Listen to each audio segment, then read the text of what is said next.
Suffering.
Just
come, you won't regret it.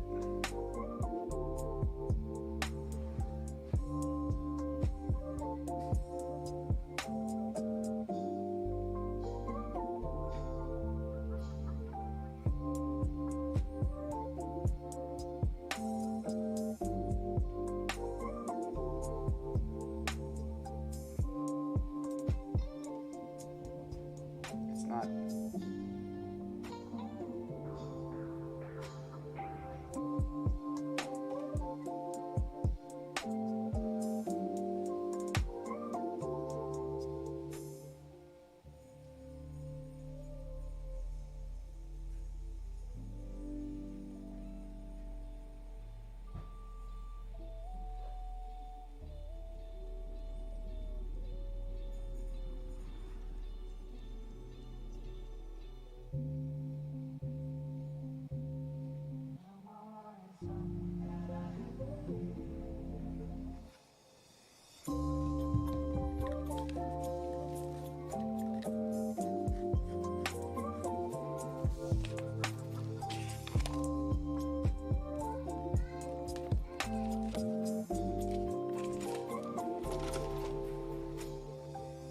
Some of these people I've never even met.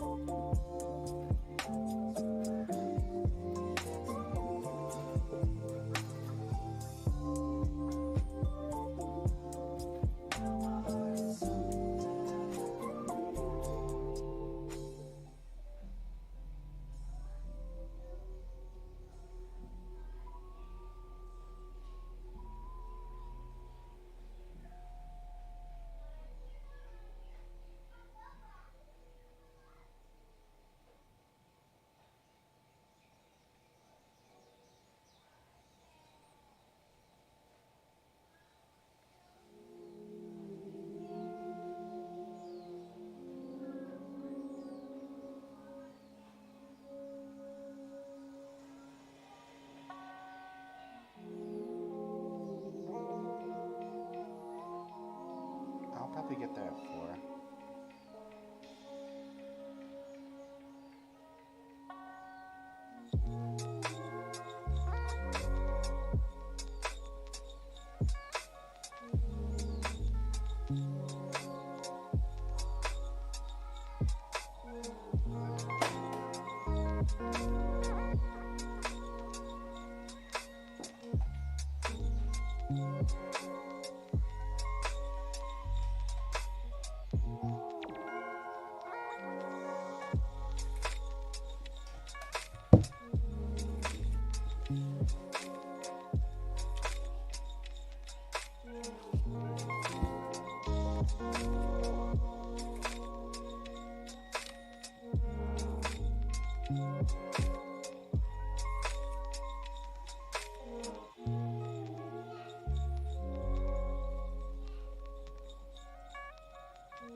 Sometimes, yeah.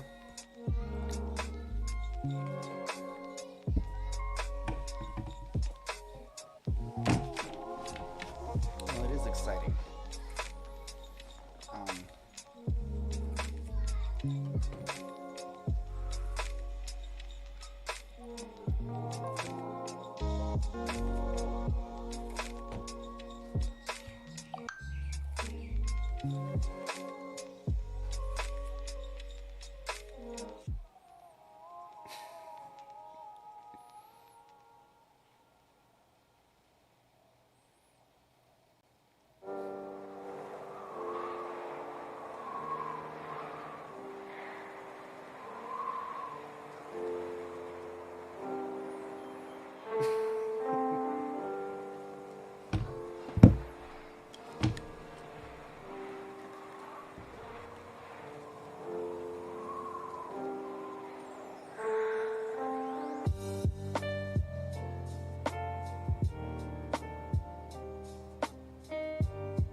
How's everybody doing?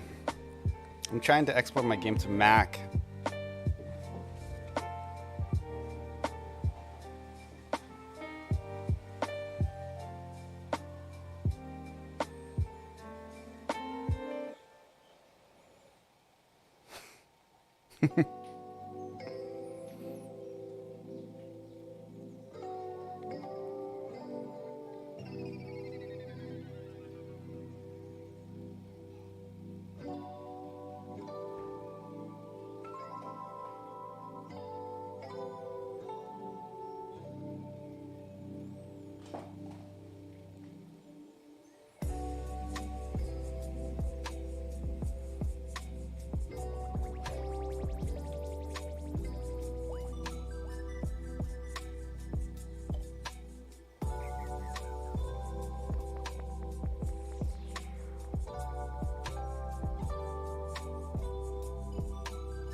Yo, Azur.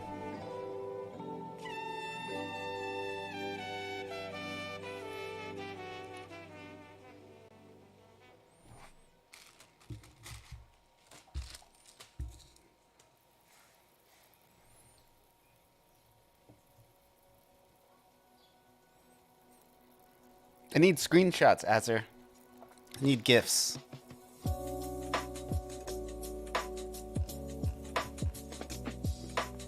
Hold on real quick. I gotta see if my game works on a Mac.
Oh, thank you.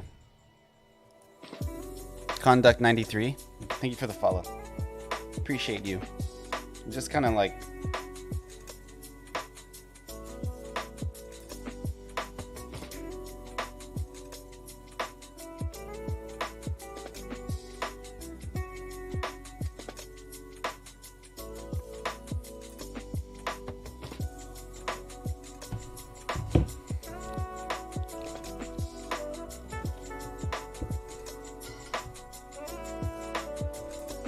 still text you.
Hardest part about timing is that it can't handle everything in one frame. I had one frame loop and it was waiting for 90 frames to move the picture.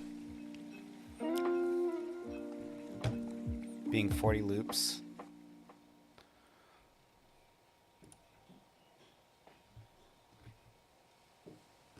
You should probably put a one frame wait in the loop and it'll make it go quicker. Because the parallels actually can run. They don't run on delta time. I don't know if you're using RPG Maker. I'm assuming, but parallels don't run on delta time.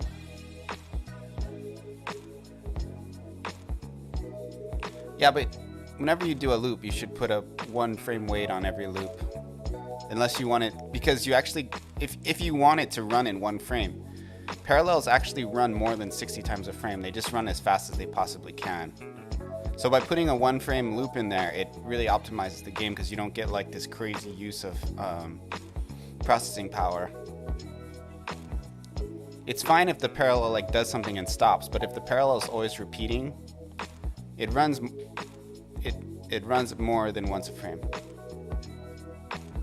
Adding a show text to when I press the button to return to the correct loop timing. Yeah, well that works too. I mean, if it works, as long as there's not like a noticeable optimization leak, like it feels like it's loading slowly and you've tried it on like a lower, like a less performing system and it still works fine, then that's fine. But yeah, just beware.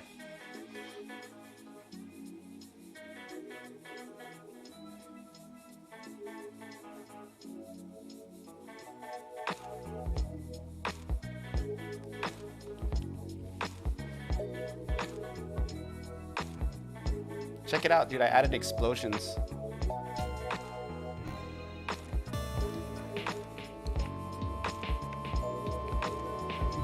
Boom.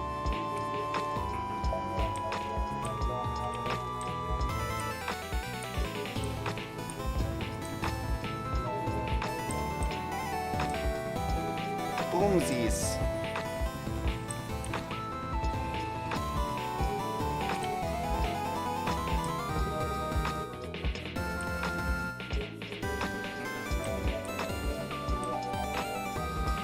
Pretty neato, huh?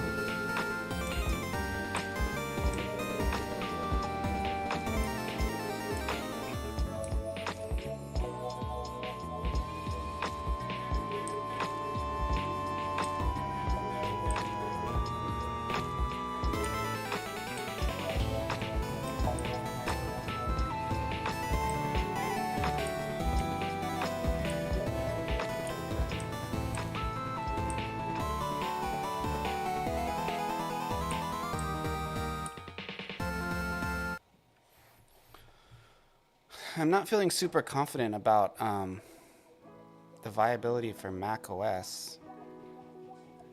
It might be that I don't do Mac. I just do Windows and iOS. Really, Windows and Android I want to do for sure. So those are the two that I'm probably going to do first. But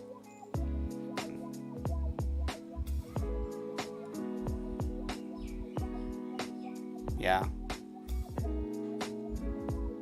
I hope it's consistent on other machines. Well, I haven't even got it working on Mac at all. Even my HTML, like Godot's HTML import, doesn't really work for Mac OS, which is a huge deal. Because I was actually intending to make the game like I wanted to make it HTML5 and mobile.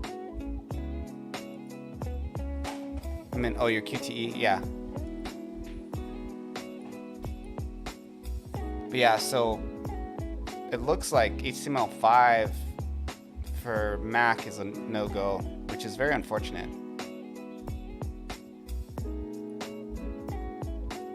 So it looks like I'm gonna have just Windows and mobile. That's the direction I think it's going, which is okay, I guess. I should probably say on the page that it only works on Windows.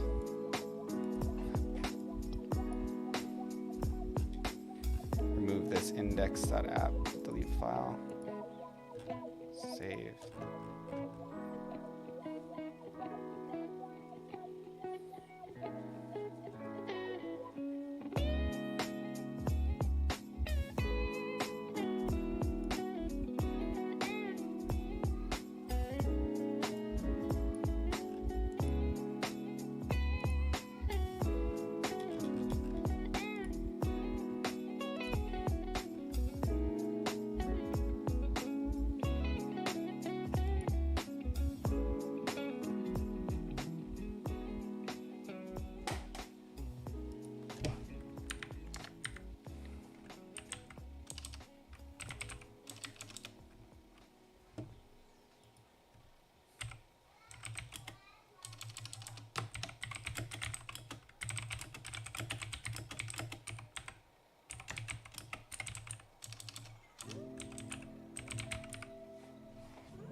Here and hit enter.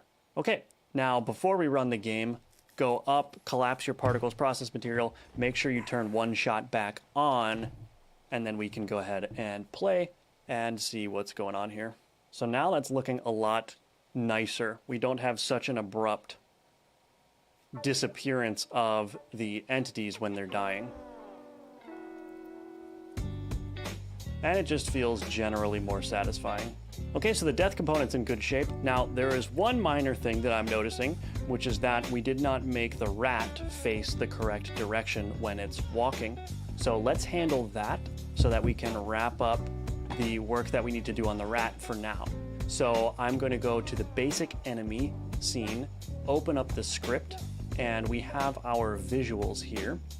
And so we want to grab a reference to those visuals on ready so we can scale them in the same way that we were scaling the player. So var, so on ready var visuals is equal to visuals.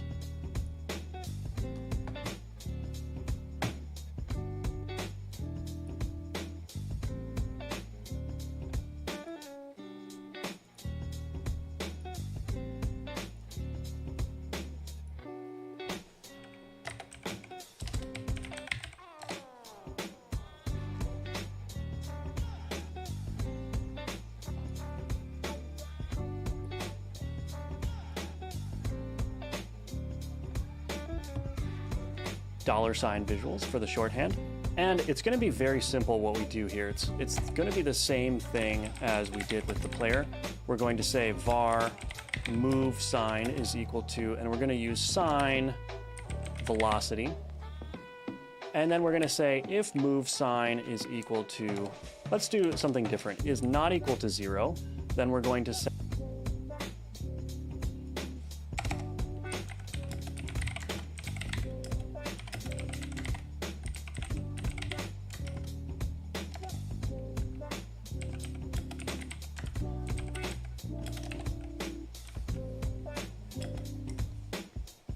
that the visuals dot scale is equal to vector2 move sign and then 1.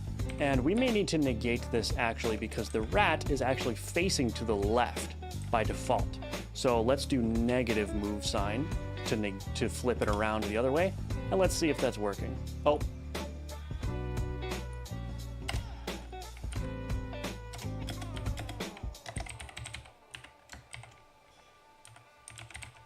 Change that beat up.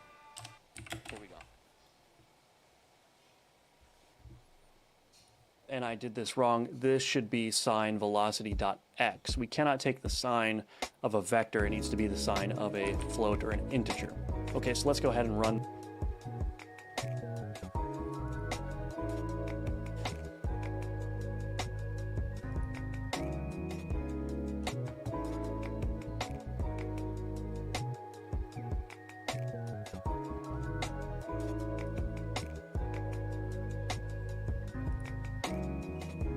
Of a vector, it needs to be the sign of a float or an integer. Okay, so let's go.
Go ahead and run the game again, and now our rats should be facing in the direction that they're moving.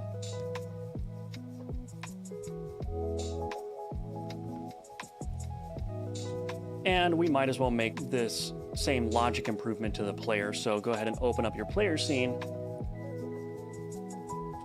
And we might as well make this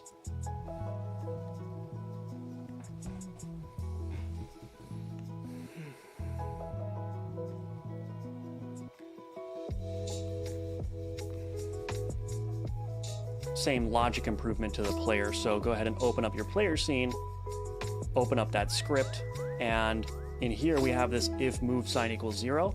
Let's just change this to if move sign is not equal to 0, and then delete this line and also the else. So we're only going to set the visual scale if the move sign is not equal to 0, and that means that if we stop moving, it's just going to use the previous scale. In other words, it's not going to change the scale. So our player should still be facing left when we stop moving left. That's the death component and the enemy movement finished.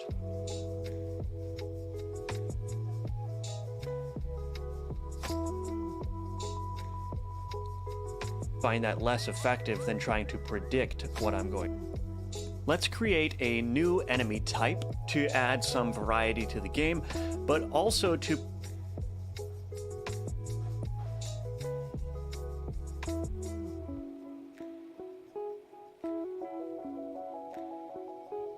provide us with the ability to increase the difficulty.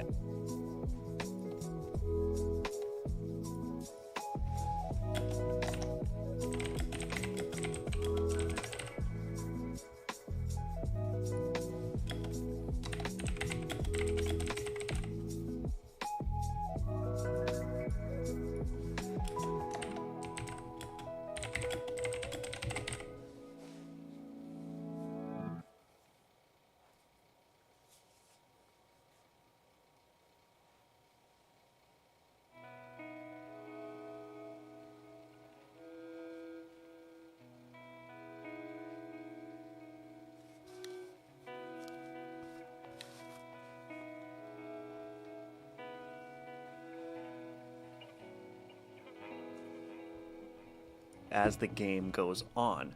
So once we implement this enemy type, we're going to want to amend our enemy manager so that it starts spawning the new enemy type as we get into the game. So go ahead and go to your Kenny assets, your tile map, and let's open up tile map packed. And let's just take a look and see what enemies we want to introduce. Now, we probably should use an enemy that is slightly different than the rat. And so I'm thinking either the spider or this dark wizard here. I think the dark wizard would be fun to add. So let's choose this guy right here. So I'm going to go to the individual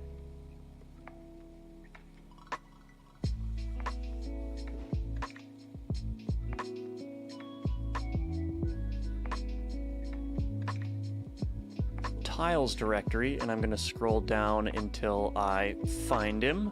There's the wizard. Okay, so that wizard is tile 0111.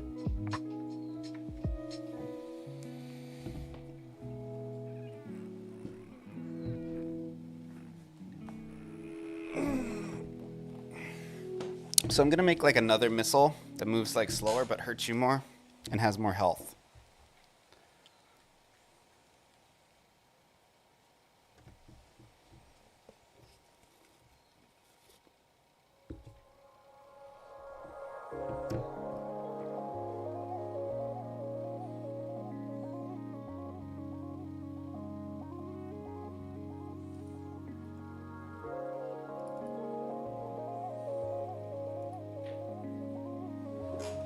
Actually, let's look at some of his old stuff.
looking for the other missile he made. That Biz made.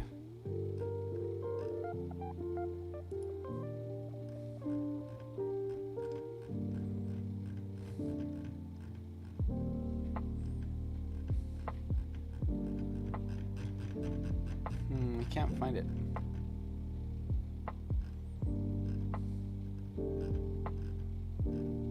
Oh, here they are. Cool. So he made a blue one and a red one.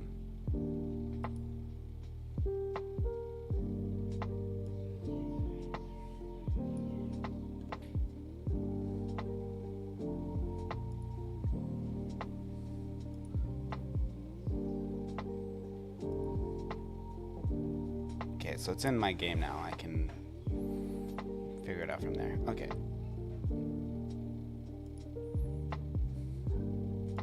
.png. I'm going to drag that over into the file system in Godot, and then I'm going to rename this to wizard_enemy.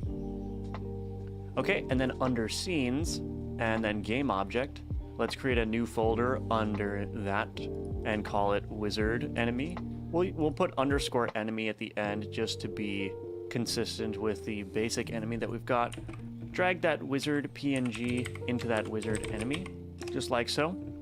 And then hit Control N, make it root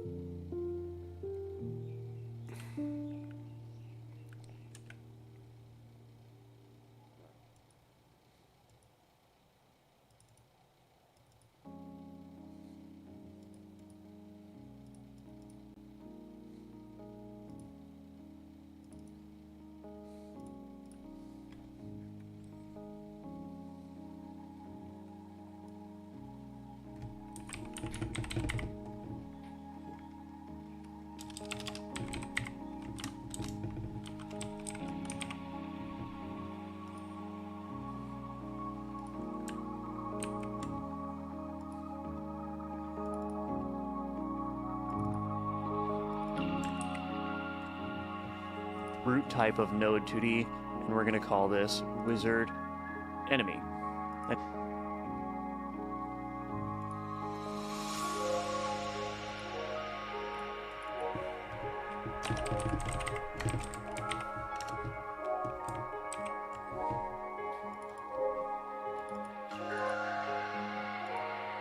Then go ahead and save that with Control S inside of scenes, game object, wizard enemy.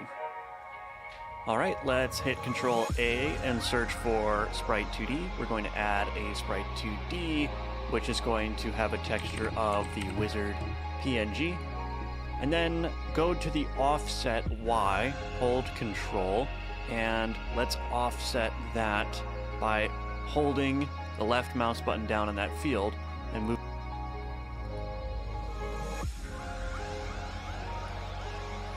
Moving the mouse to the left.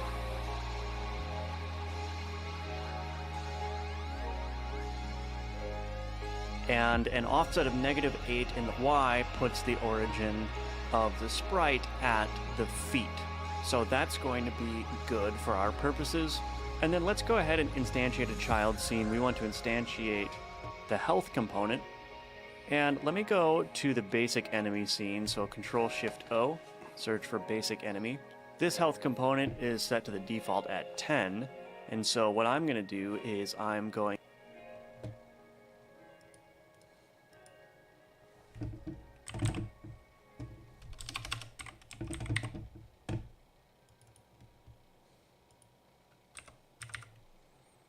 to bump this max health up maybe to something like, I don't know, let's just try 30. And I'll move this health component up to be the first child here. So I'll set the max health to be 30, and then let's go ahead and instantiate the death component underneath this. I'll move that below the health component, and then I'll drag the health component node into that health component property, and then drag the sprite into that sprite property.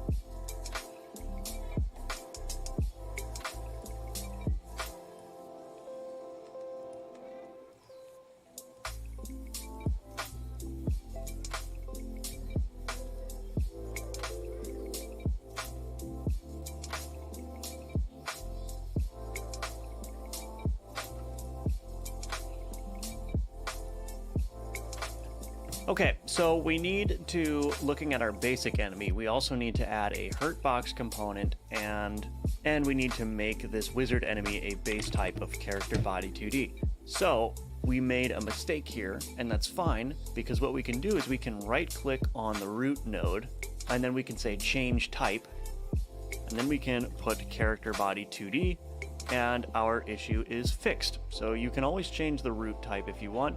Okay, so now we need to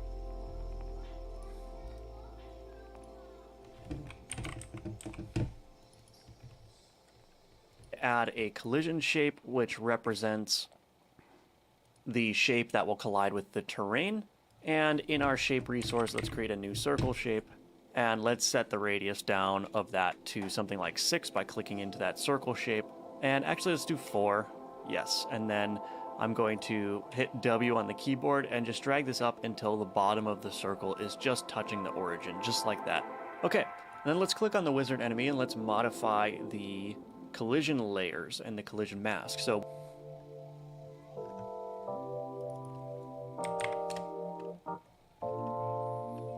we don't want this to exist on a layer, so I'm going to uncheck that layer bit right there, and then we'll leave the mask set.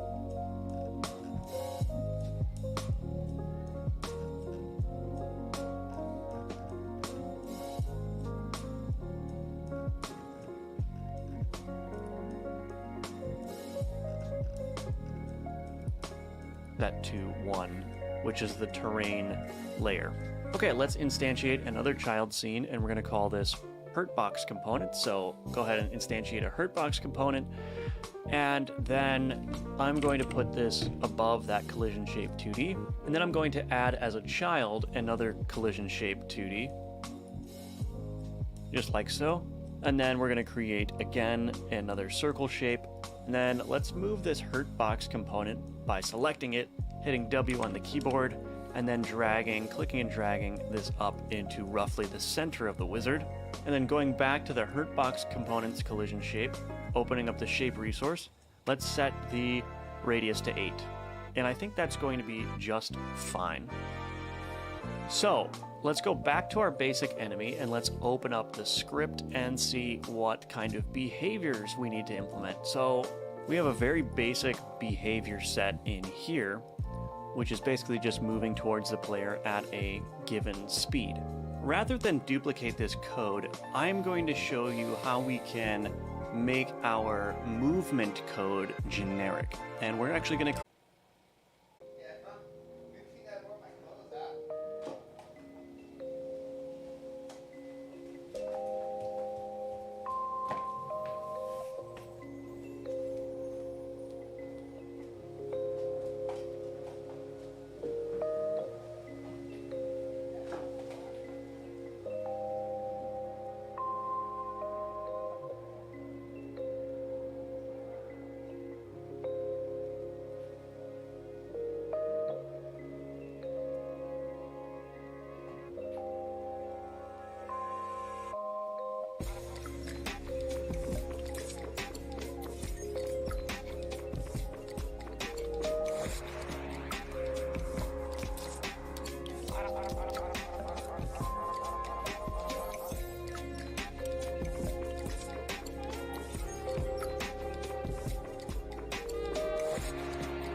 Am I back on?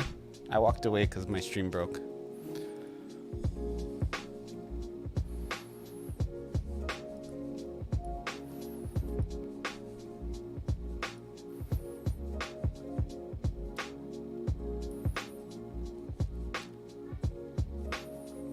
Okay, I'm gonna take another break. I'll be right back. Away.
errors.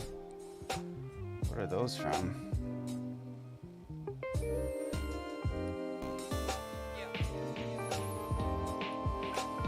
Enemy manager.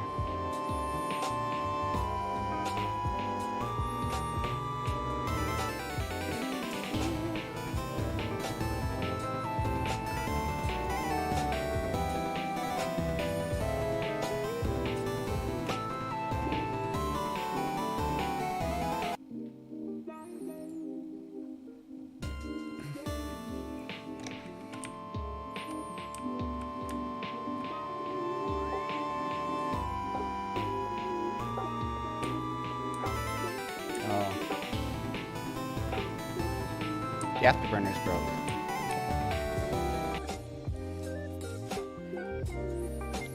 Okay, so let's check this out.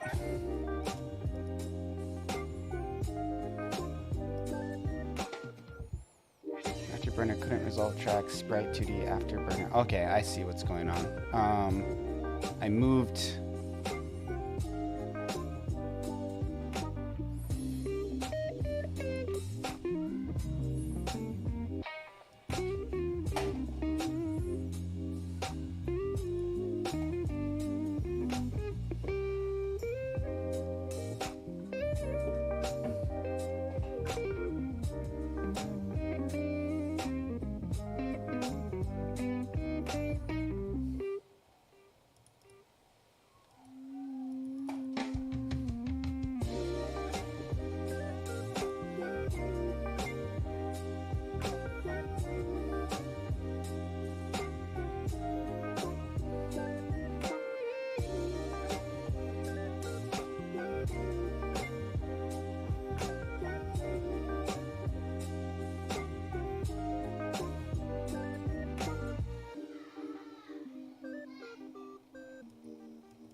I don't really know.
explain what I'm doing to the best of my ability. So let's go up and save this in our scenes component directory alongside of our other components.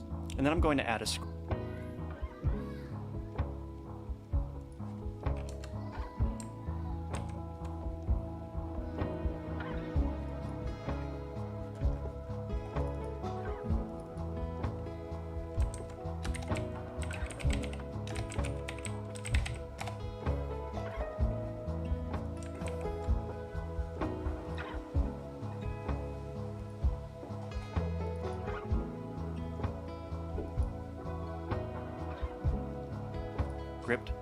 Default parameters are okay.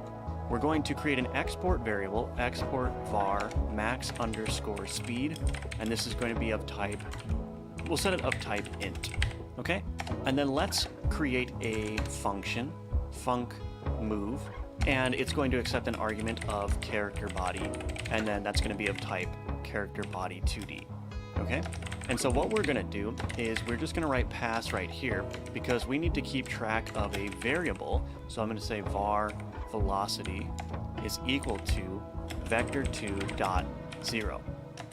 Let's create another function in here, and we're going to call it accelerate in direction. And our direction is going to be of type vector2. Let's write pass in here.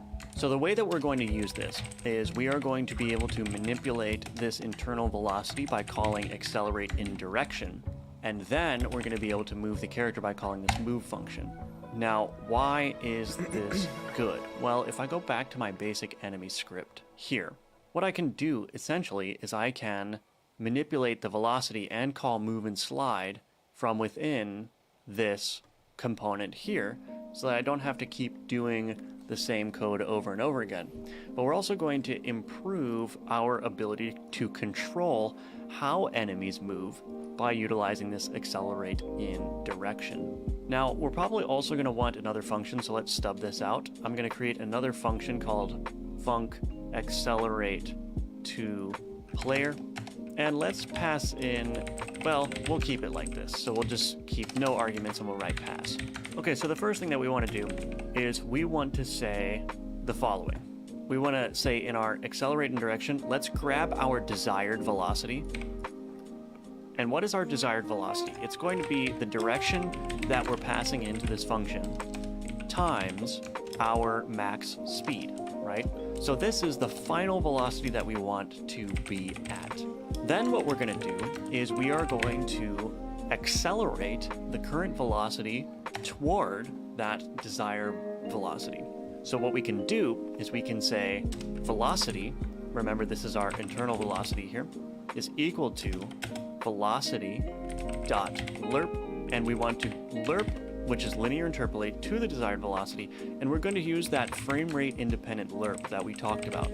So this is going to be 1 minus tau. exp, and then X tau. this is going to be some smoothing value. So we'll say, let's say negative acceleration times, and then we can use this function, get process delta time. Okay, so there's a lot to break down right here. Before I break this down, let's create another export variable below the max speed.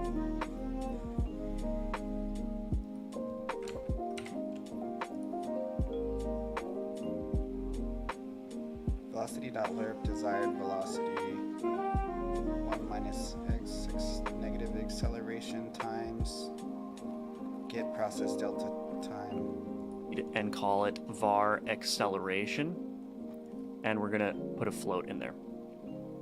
Okay, so now our error should go away.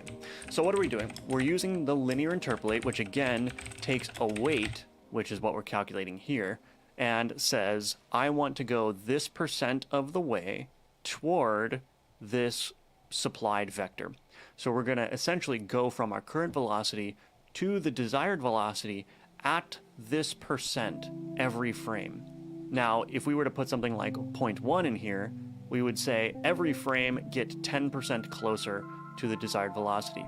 Now, this is 10% according to the current velocity, right? So you may notice, if you're familiar with math, this is essentially an asymptote. Basically, what's going to happen is if you get 10% asymptote. closer to your goal, every frame, you're actually going to approach but never reach the desired velocity. Now, in practical terms, that's actually not the case, but in mathematical terms, that's technically what's going to happen.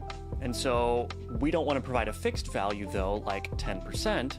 And the reason is because if you have a user running at 400 frames per second, they're going to be going 10% closer to their goal every single frame. Remember, it's frame-based. And if you have a user playing at 10 frames per second, we hope that doesn't happen, but if you have another player going at 10 frames per second, they're going to arrive at the goal much slower, right? And so, because there can be different frame rates, we want to use frame rate independent lerp, which I introduced in an earlier lesson. And basically the way we do that is we take 1 minus, and I like to use x, and the only reason I'm using that is because it provides a little bit more of a natural feel to it. And then we're supplying a power to raise it to, which is some smoothing value here, which is our negative acceleration. And get process delta time here will give you the value of delta that is typically passed into the process function here. So this delta and this delta are going to be the same as long as they are run in the same frame.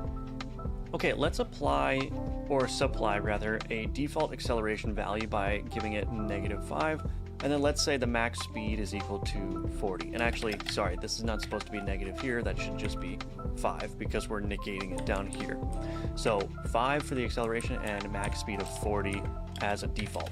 And you can see that these defaults appear now in the inspector over here for the velocity component. Okay, so we're calculating that velocity. And then in our move function, we're going to pass in a character body that we want to move. And essentially what we're going to do is we're going to say character body dot velocity is equal to velocity. Then we can call character body dot move and slide. And then we need to reassign our velocity so that we can stay updated with the character body's velocity. So breaking this down, we're assigning the character body velocity to our calculated velocity that's internally stored here. We're telling the character body to move and slide, and again, move and slide returns the remaining velocity after a collision. And then because that's happening internal to the character body, but is not being updated in our velocity component, we just simply reassign our current velocity to whatever the character body velocity is after move and slide. And so if the character body doesn't collide with anything after move and slide, then this velocity should be the same as the velocity we set up here. Hopefully that all makes sense. And then let's do one final one, which is accelerate to player.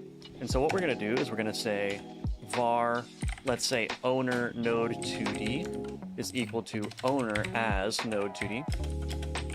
And then we're going to say if owner node 2D is equal to null, then we're just going to return out of that function.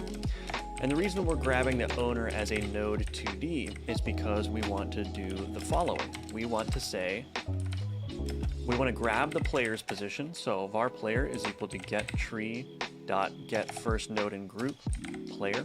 If player is equal to null, we'll just return. Okay, and now we can calculate our direction. So var direction is equal to, now remember, when you want to calculate direction, it's vector subtraction, but the vector that you want to point toward goes first.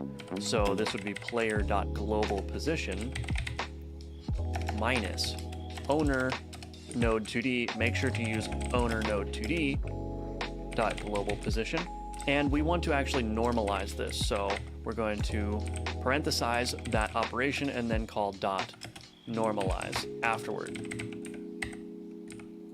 Okay, and remember, the reason that we want to normalize a vector is because it returns a unit vector, a vector of length 1 or magnitude 1. So for instance, if I want to make a line pointing in a certain direction that's 400 pixels long, if I multiply that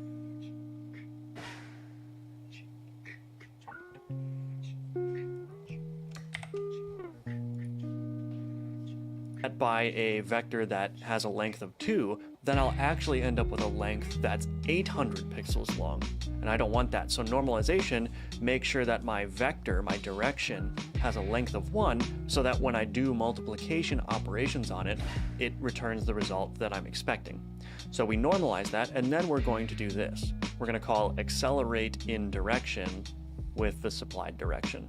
So this is essentially a helper function that will just hook into this function here to update the velocity. Okay, so we've got our velocity component built out. Now, before we go back to our enemy, let's go to our first enemy that we created. Let's instantiate that velocity component, drag it up, and the default values here should be fine. So that's good.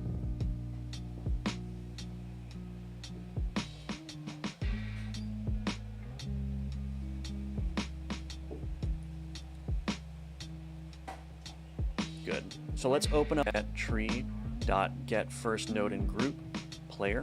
If player is equal to null, we'll just return. Okay, and now we can calculate our direction. So var direction is equal to, now remember, when you want to calculate direction, it's vector subtraction, but the vector that you want to point toward goes first. So this would be player.globalPosition minus owner node 2D. Make sure to use owner node 2D dot global position, and we want to actually normalize this, so we're going to parenthesize that operation and then call dot normalize afterward.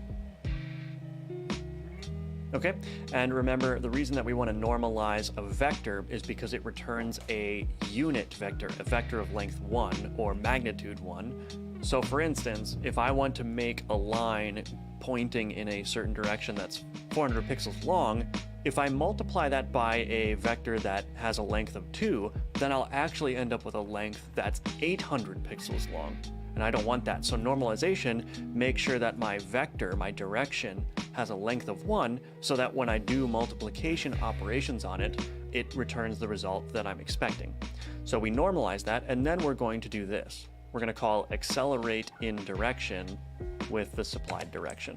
So this is essentially a helper function that will just hook into this function here to update the velocity. Okay, so we've got our velocity component built out. Now, before we go back to our enemy, let's go to our first enemy that we created. Let's instantiate that velocity component, drag it up, and the default values here should be fine, so that's good. So let's open up our basic enemy script here, and we don't need this anymore. So instead, we're going to grab a reference to that velocity component. So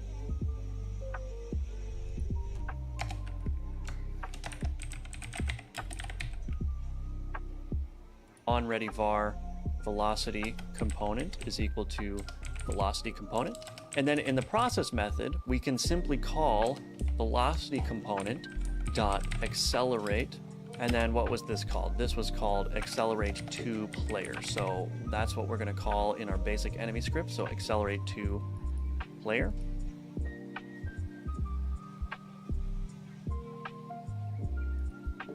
To velocity component.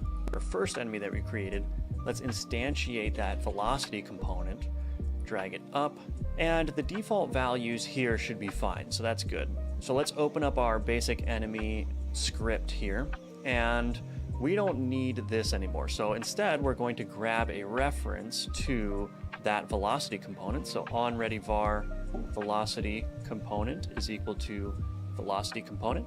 And then in the process method, we can simply call velocity component dot accelerate. And then what was this called? This was called accelerate to player. So that's what we're going to call in our basic enemy script. So accelerate to player. Okay, and then we can call velocity component dot move and then pass in the self, because this is a character body 2D. And so now we should be able to remove these 3 calls here.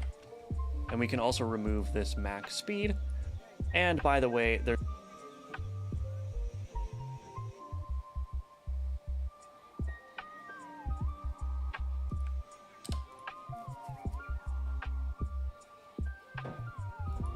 move and then pass in the self, because this is a character body 2D.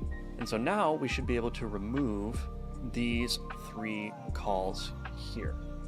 And we can also remove this max speed. And by the way, there's no longer a need to have a reference to this health component in the script. So let's go ahead and remove that as well. Okay, so we've simplified that down to 2 lines, and that's not really the strength of pulling this out into a velocity component. The strength is that now we can control the max speed and the acceleration, and we can make wildly different numbers for different enemy types. And we have a nice little component that we can further extend with more functionality that can then be used everywhere, basically.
Negative here, that should just be under move and slide.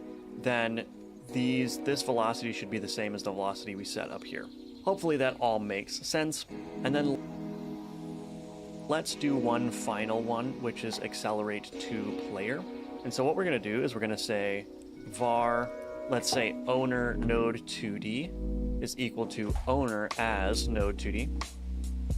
And then we're going to say if owner node 2D is equal to null, then we're just going to return out of that function. And the reason we're grabbing the owner as a node 2D is because we want to do the following. We want to grab the player's position. So var player is equal to get tree dot get first node in group player. If player is equal to null, we'll just return. Okay, and now we can calculate our direction. So var direction is equal to, now remember, when you want to calculate direction, it's vector subtraction, but the vector that you want to point toward goes first. So this would be player.global position minus owner node 2D. Make sure to use owner node 2D dot global position. And we want to actually normalize this. So we're going to parenthesize that operation and then call dot normalize afterward.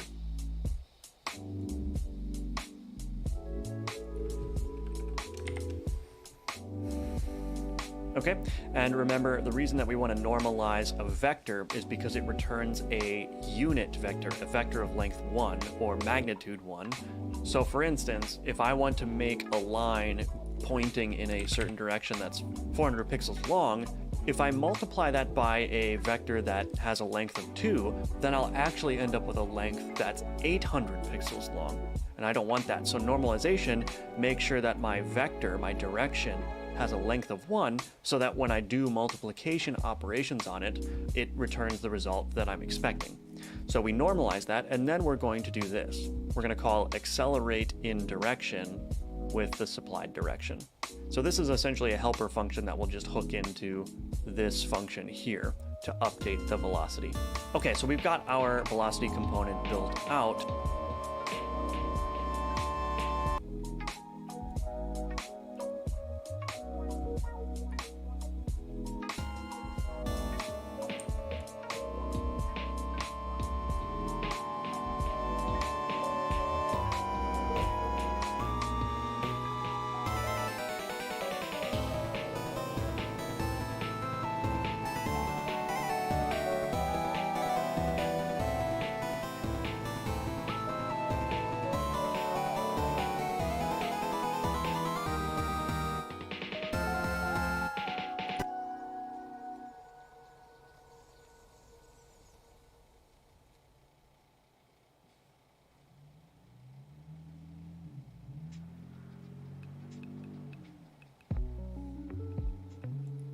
Now, before we go back to our enemy, let's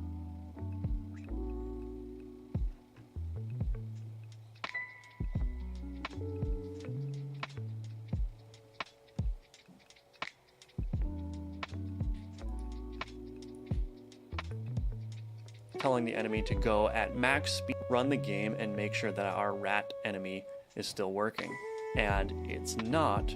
And I think I have a typo here. So this player line, let's type that as node 2D.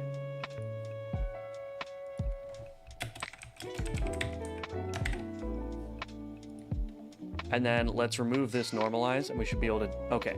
So Oh, normalized.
fucking did it, dude. Bro, I'm getting so good at Godot. So, up until now, the little missiles, they would automatically turn right when you first shot them, when you blew them up. But now they go from their current position. So, it looks so awesome.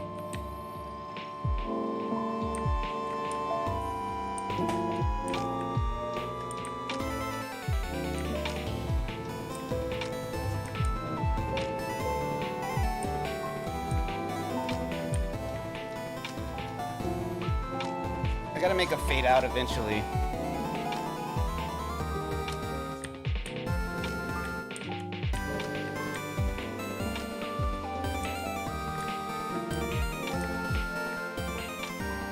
I also want to label it Joe code so people know.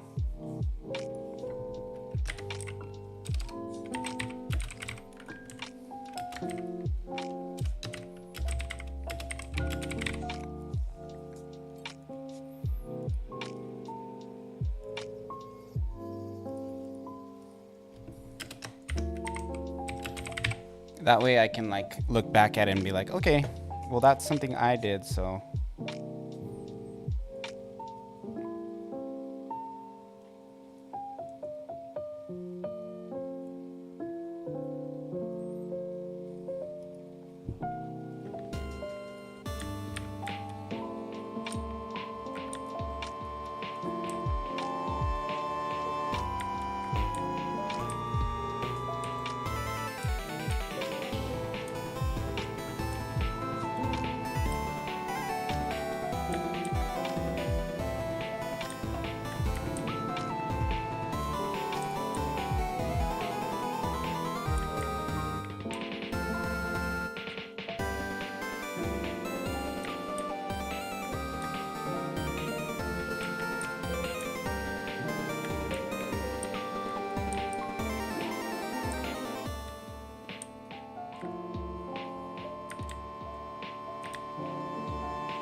It's called .normalized with a D at the end. So the typing is useful because my player global position was not typed, and so Godot could not give me hints about what function I can call here because it didn't recognize this first piece of the subtraction as a node 2D. But adding this as node 2D to the player tells Godot that that's what it is, and then everything's good. So let's go ahead and run the game again, and my enemies should still be moving. Now, what you'll notice is that the enemies now are a lot slower to turn, and that's because we have an acceleration parameter now, telling the enemy to go at max speed in the direction that we said to go.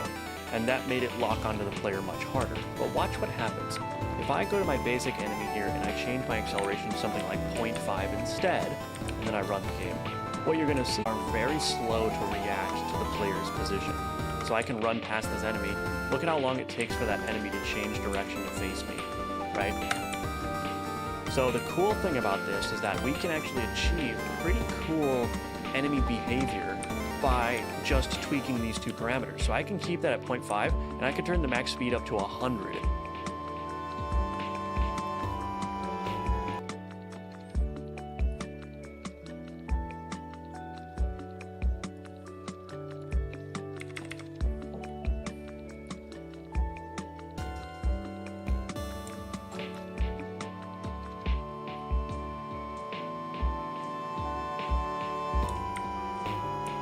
It's not really working. It's not overriding it.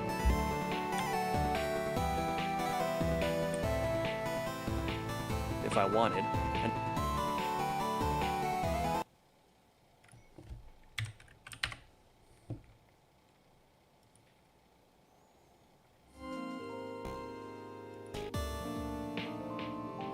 Oh, it does work.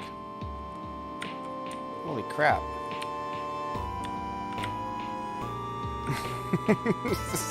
This game got way more intense.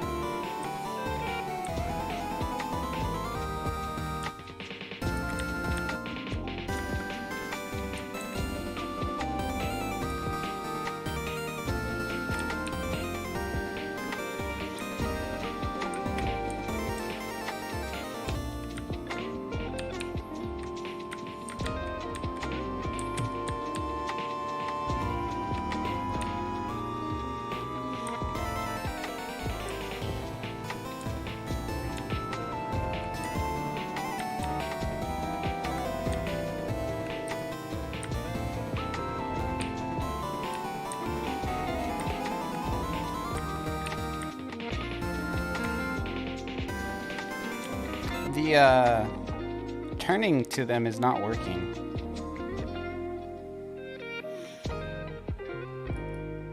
Let's try to do like 0.1.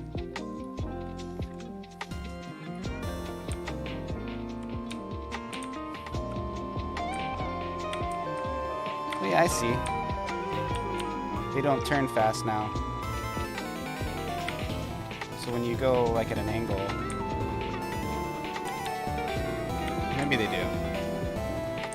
Bro, they're freaking jacking me.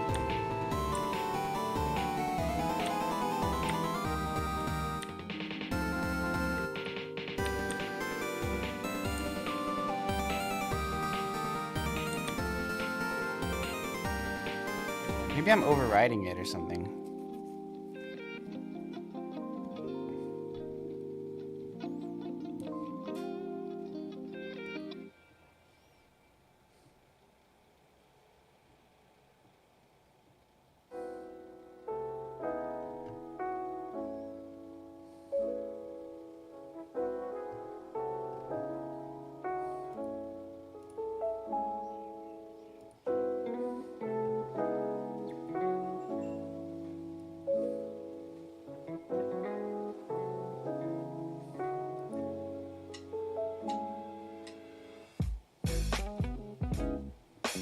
Let me check what he removed again. Normalize this. So we're going to parenthesize that operation and then call dot normalize afterward.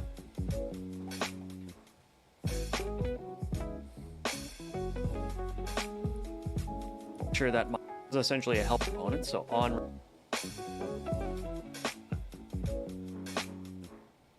ready var velocity component is equal to velocity component. And then in the process method, we can simply call velocity component dot accelerate. And then what was this called? This was called accelerate to player. So that's what we're going to call in our basic enemy script. So accelerate to player. Okay. And then we can call velocity component dot move and then pass in the self because this is a character body 2D. And so now we should be able to remove these three calls here. And we can also remove this max speed. And by the way, there's no longer a need to have a reference to this health component in the script. So let's go ahead and remove that as well. Okay, so we've simplified that down to 2 lines, and that's not really the strength of pulling this out into a velocity component. The strength is that now we can control the max speed and the acceleration, and we can make wildly different numbers for different enemy types. And we have a nice little component that we can further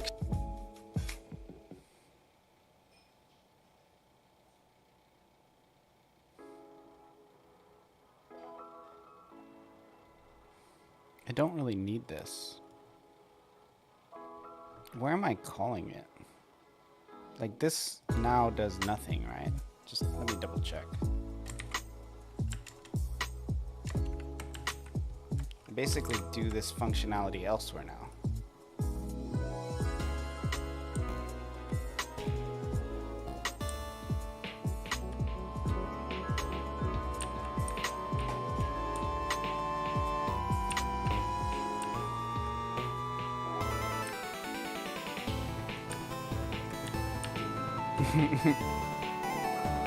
Very interesting.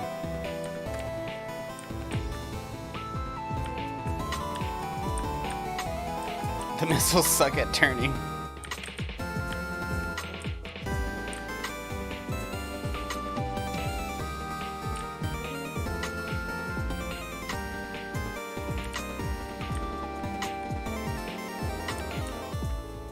I'm not getting any bugs. So basically, this was overriding this accelerate to player crap.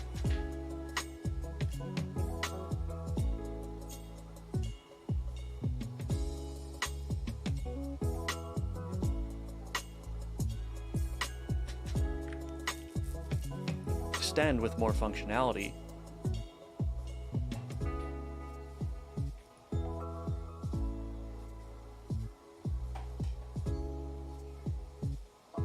Var velocity component is equal to velocity component to player. So to velocity component, and then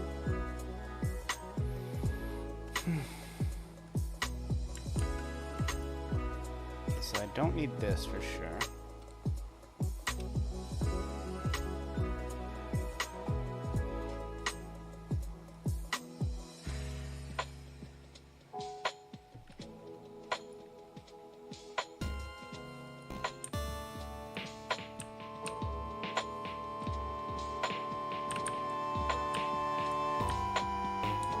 Okay, so now it like points at me now. But it doesn't keep going in my direction. Which I think is good. It's okay if the missile keeps pointing at me and then it like... This way it's always pointing at me.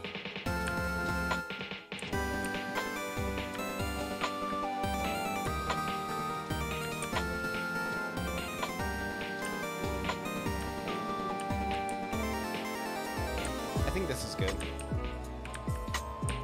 That's interesting that that code that I just commented out, this, to look at, it does two things, right?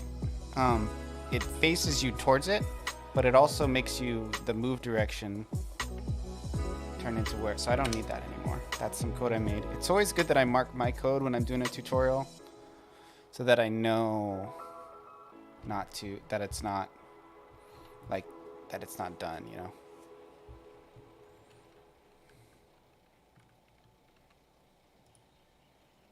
in the process method, so we might use this combination of numbers to make flying enemies, to make it appear like, you know, they have to fight against the air and they can't really turn around that quick. You know, it gives them some weight. And of course, we can also turn the acceleration up a bunch to essentially make them instantly respond to the changes in the player direction. Like this enemy is borderline undodgeable.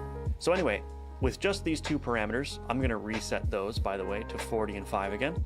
With just those two parameters, we can actually create a wide variety of enemy movement behaviors, and all it takes is just this simple script here. Okay, so with that detour done, let's go back to our wizard enemy, and let's go ahead and instantiate a velocity component in that wizard enemy, put it below the health component, and let's set the wizard's max speed to maybe something a little bit higher, maybe 60 for the max speed, and let's turn the acceleration down to something like 2. Now, the easy way to test this is we can go to our main scene, open up the enemy manager here. So let's go ahead and open up that scene, and this basic enemy scene right here, we're gonna have to change all of this, but I'm just going to drag in my wizard enemy scene onto that first, and then go ahead and run it and see how the wizard feels.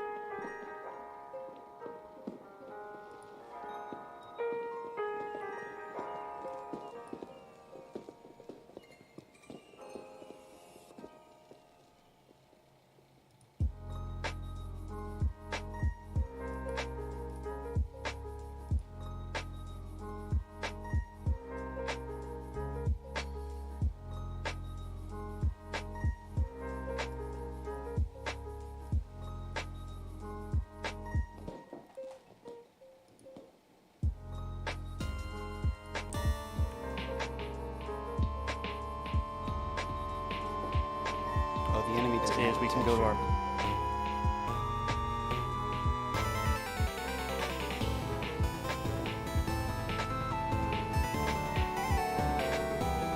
main scene, open up the enemy.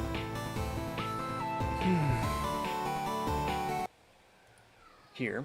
So let's go ahead and open up that scene. And this basic enemy scene right here, we're going to have to change all of this, but I'm just going to drag in my wizard enemy scene onto that first, and then go ahead and run it and see how the wizard feels. And the nice thing about this is that we should be able to see what the enemy looks like. So the enemy's not moving.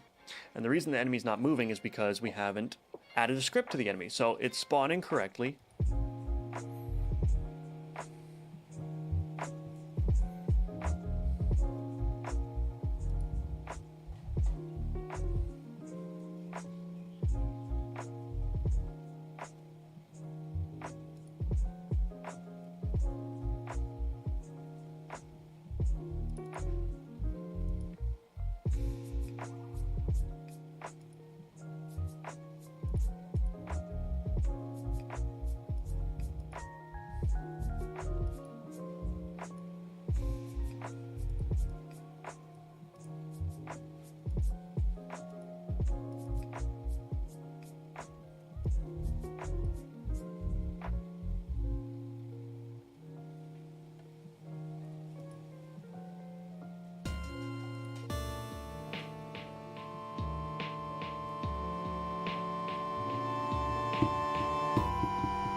I feel like my brain grew about as much as it can right now.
Turn the acceleration up a bunch to essentially make them instantly respond to, and all it takes is just all of this, but velocity component.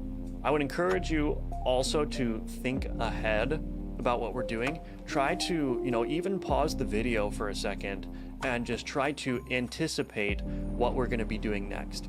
Because if you're only just doing everything that I say to do, you may find that less effective than trying to predict what I'm going to do. So just a little tip for you to keep in mind. Anyway, let's go ahead and go further. Our velocity component is equal to velocity component. And a neat trick you can do is you can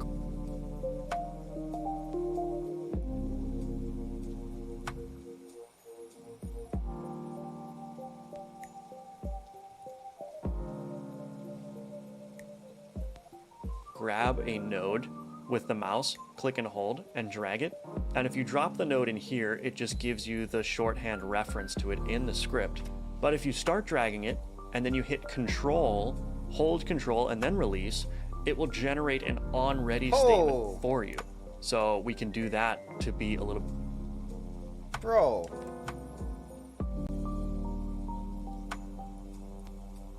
That was nuts. What?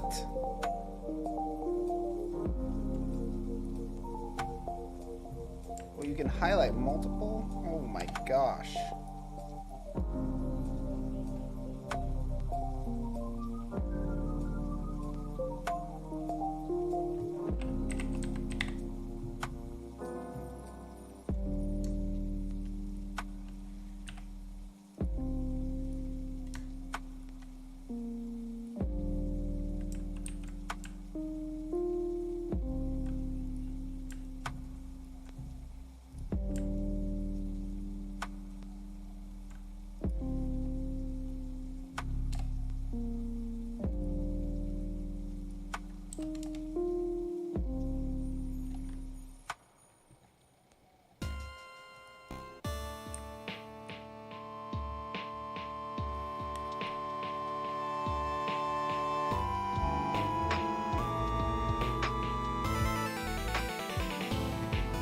A bit quicker now.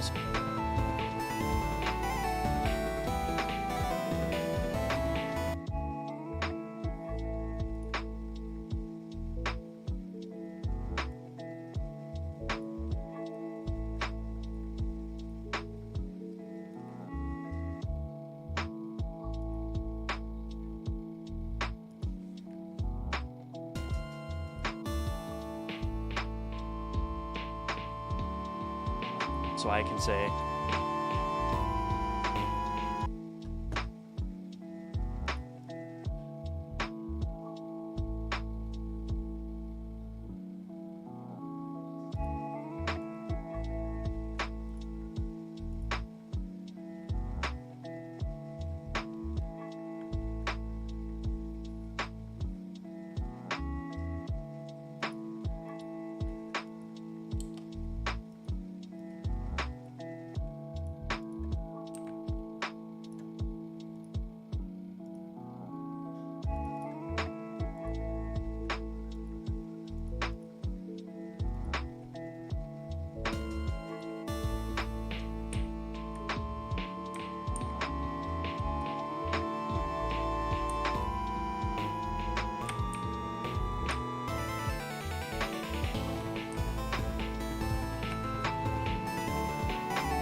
Oh, I'm getting a lot done, but I'm like, it hurts my brain. Velocity component, grab it first, then hold control, then drop it in, and there's our velocity component. So, neat little trick that you can keep in mind. Okay, so the process method, what do we want to do?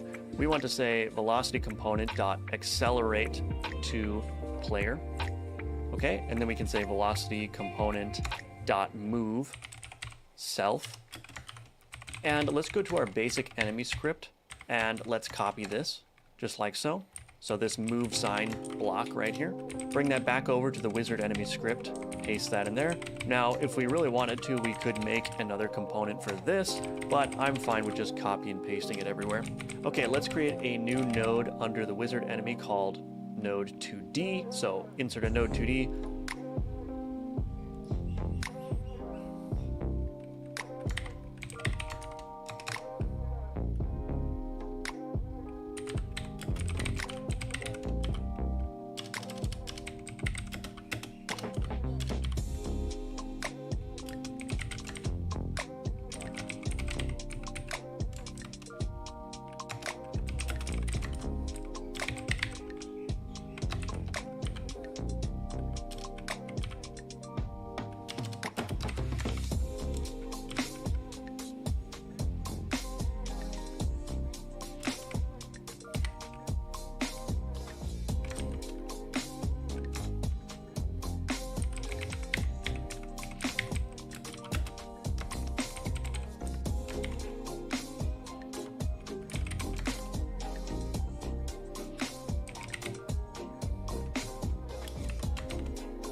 And then call this visuals.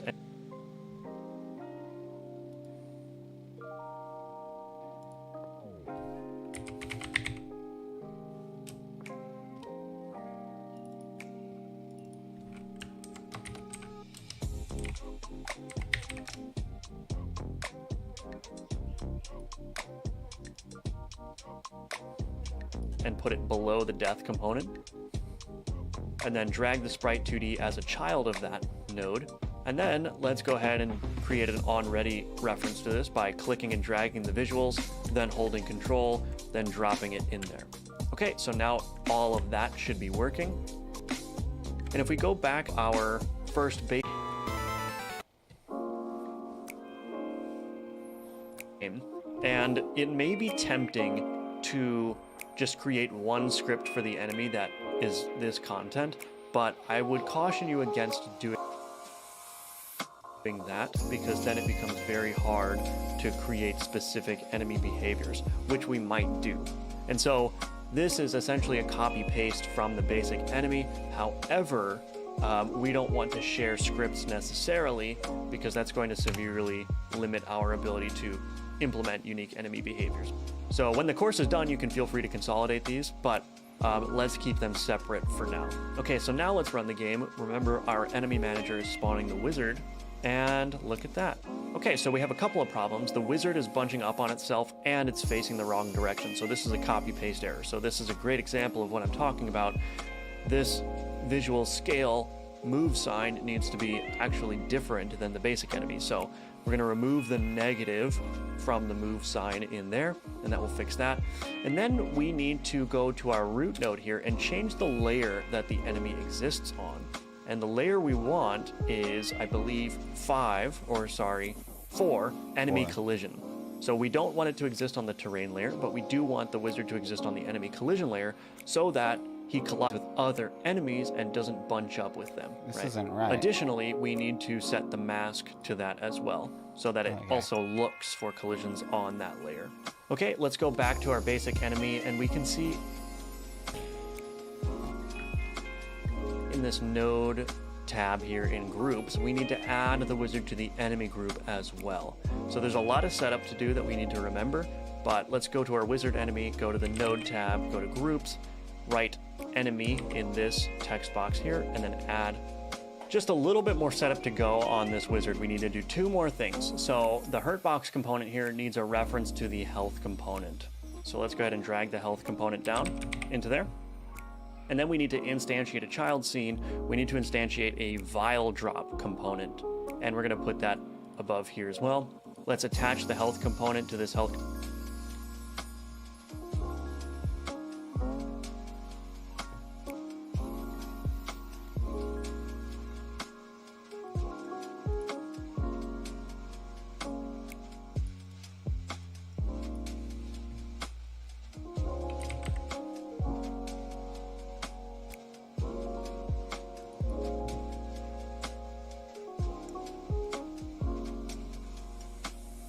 Component property as well, so drag the health component over.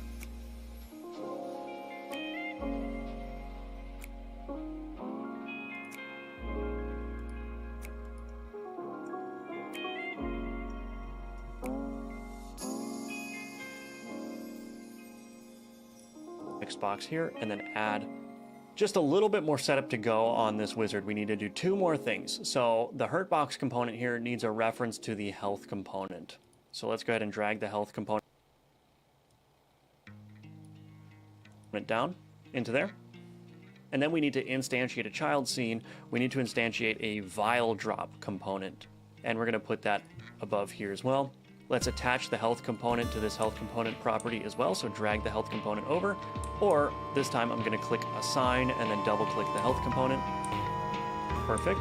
And then the drop percent. Let's make the wizard drop percent 0.5, and let's go to our basic enemy here.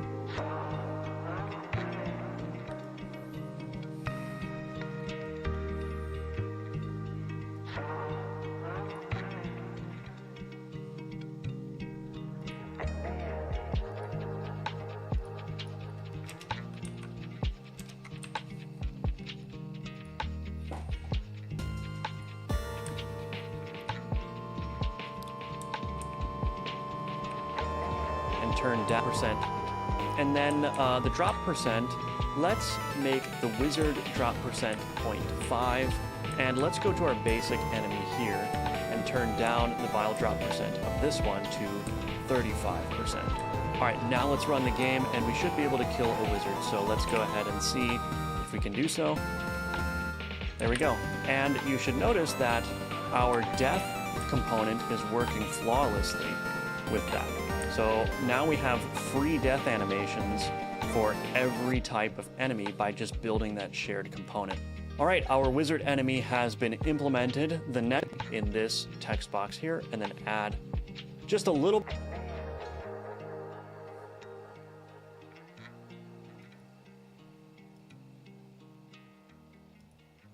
Health component, vial drop, velocity component.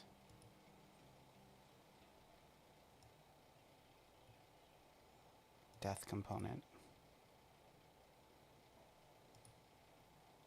Health component. Health component.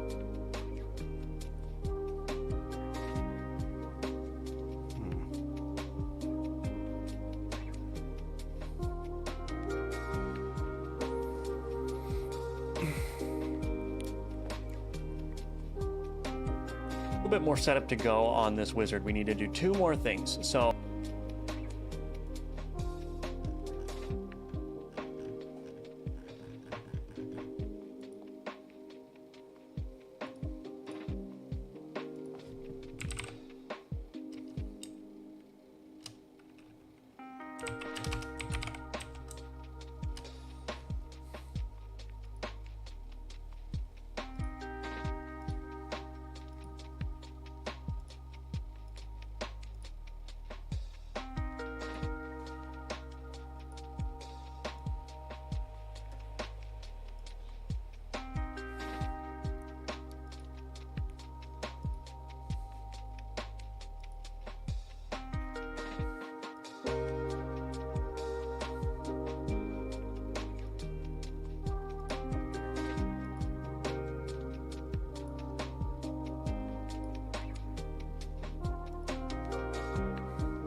Oh, 4 and 1. Okay, so...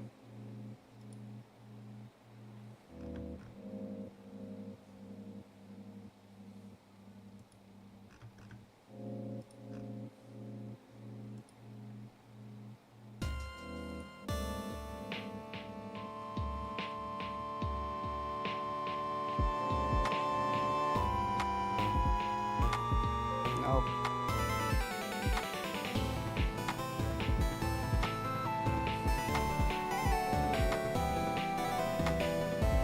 Hmm.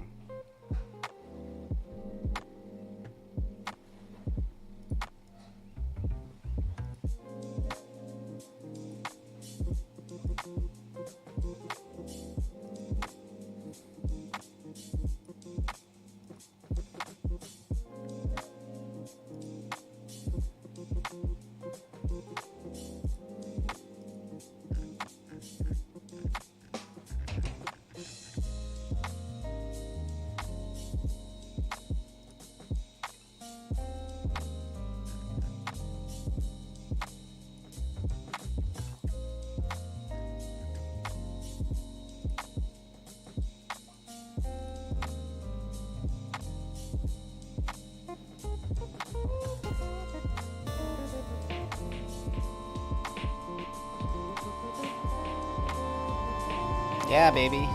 Blow these buggers up. Dude, these things are hard.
It's not letting me change the enemy to the basic enemy.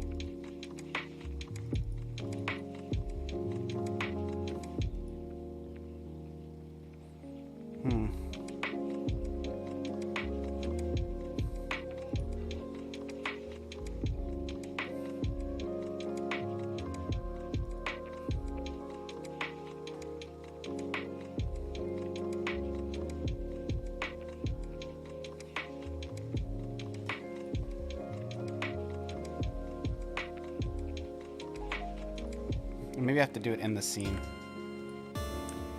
That actually would make sense.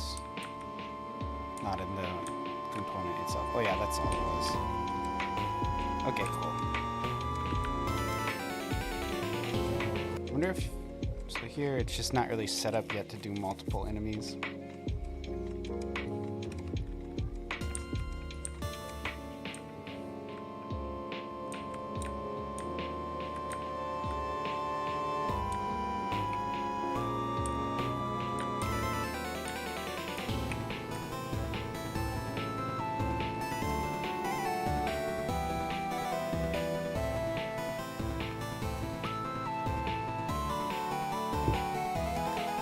I'm gonna take a quick break, and then I'm gonna come back.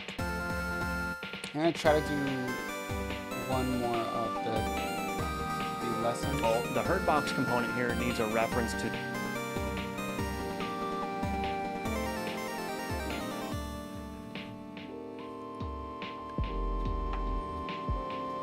According to Udemy,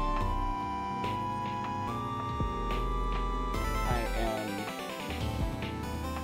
only 56th the way complete with this course, which is kind of nuts. So I've already done so much, but most of the stuff towards the end is more like UI stuff, so I'm not really, that to me seems like it'll be easy.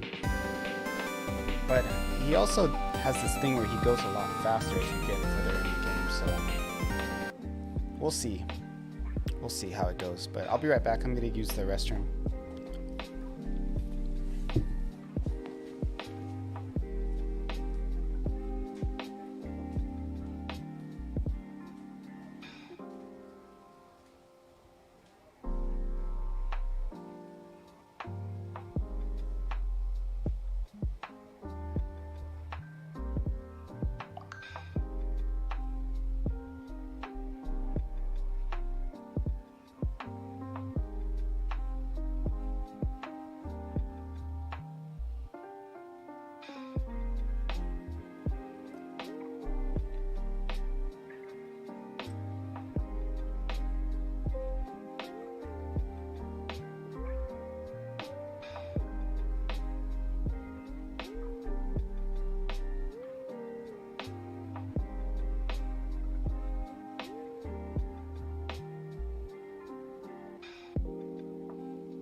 of that nature as well. So we're going to be using tweens as part of our general effort to make the game look and feel better. One of the things that has been bothering me is the fact that our vials of experience aren't animated at all. They just kind of disappear when the player collects them. So let's make that a little bit more satisfying. Let's open up our vial experience, or our experience vial rather, and we'll take a look at this scene, and let's open up the script. So we're emitting this experience.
Experience vial collected, and then cue freeing the vial. And that's what's kind of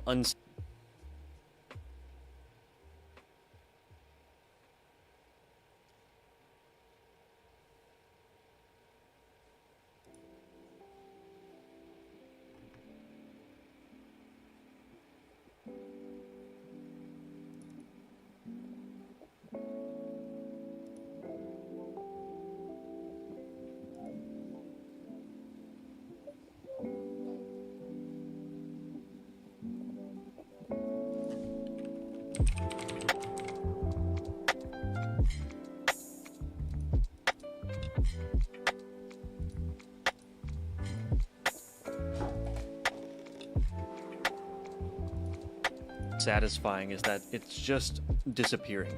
What we're going to do is we're going to make it actually fly toward the player, and perhaps we'll give it some sort of rotation or something of that nature as well. So we're going to be using tweens again for this, and the reason is because it's very easy to use tweens to animate between two variable positions. And in this case, we're going to animate between the position of the experience vial to the position of the player, but keeping in mind that the player position will vary. In other words, it will change while the player is moving and the vial is flying toward the player.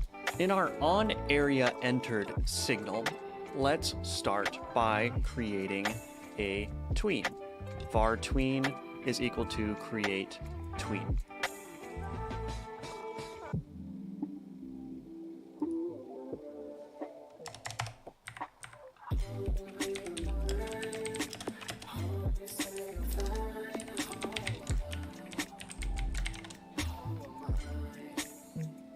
And what we're going to do is we're going to say tween dot tween underscore method. Let's call it tween underscore collect. And before we go any further, let's create that function. So func tween underscore collect. We're going to send in a couple of arguments here. First, the thing that's going to come in is our interpolated value from the tween, which in this case is going to represent percent.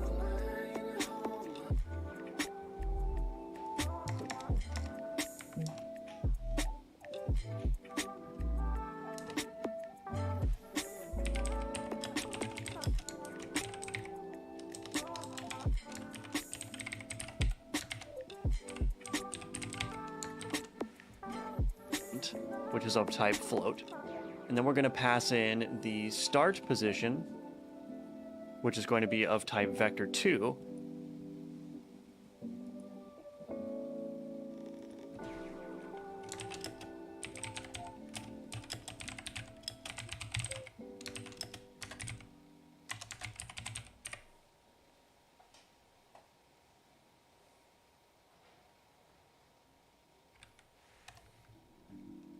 And well, actually, that should just be fine. So just the start position. And you'll see how this is all going to work in a second here. So let's just write pass. So we've got a tween collect method, which is going to be passed the percent, which is what we're going to be tweening, and then our start position. So this is how this is going to work. So we've got tween method, and if we control click into this, we can see that what we need to do is pass in a callable, which is basically a reference to a method, which we've set up, and a from and a to and a duration. And so what I like to do for this kind of thing is we have the tween collect. We'll revisit that tween collect in a second here, but I want to go from 0.0 to 1.0 because this is from 0% to 100% basically. And then our duration, let's do something like, let's just do 1 second. That should be fine. Now with this tween collect, what's going to be passed in guaranteed is this percent, which will be anywhere between 0 and 1 depending on how far the tween is in progress. But we also want to pass this start position. And in order to do that, we have to do this. We need to write .bind, and then our start position is going to be our global position currently. Now, what are we going to do with this information? So we're storing a snapshot of the global position of this experience vial at the time that it is collected by the player. This will be passed in every single time as a position to tween collect. And in here, what we're going to do is we're going to grab the player.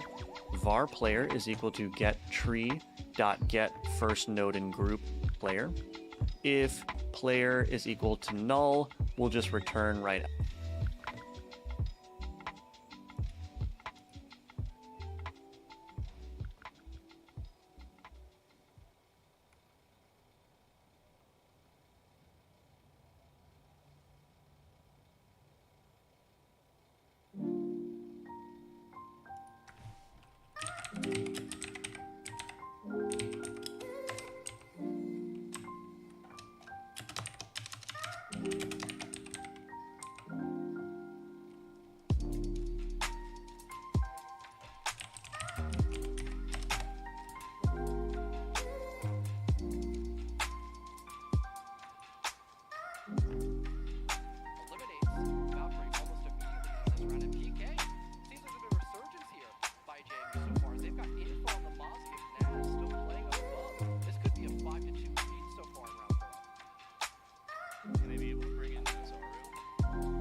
Okay, I'm gonna raid Evan MMO. Looks like he's doing some Godot crap.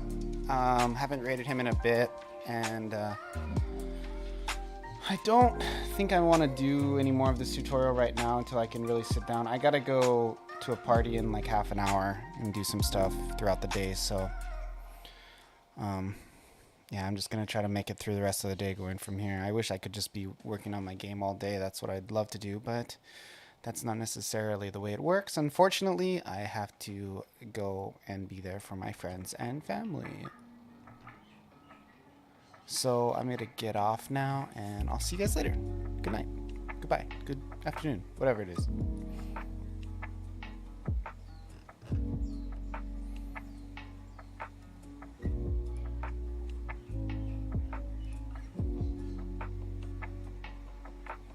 It's the fucking map bug where only the party leader can tell where we need to go.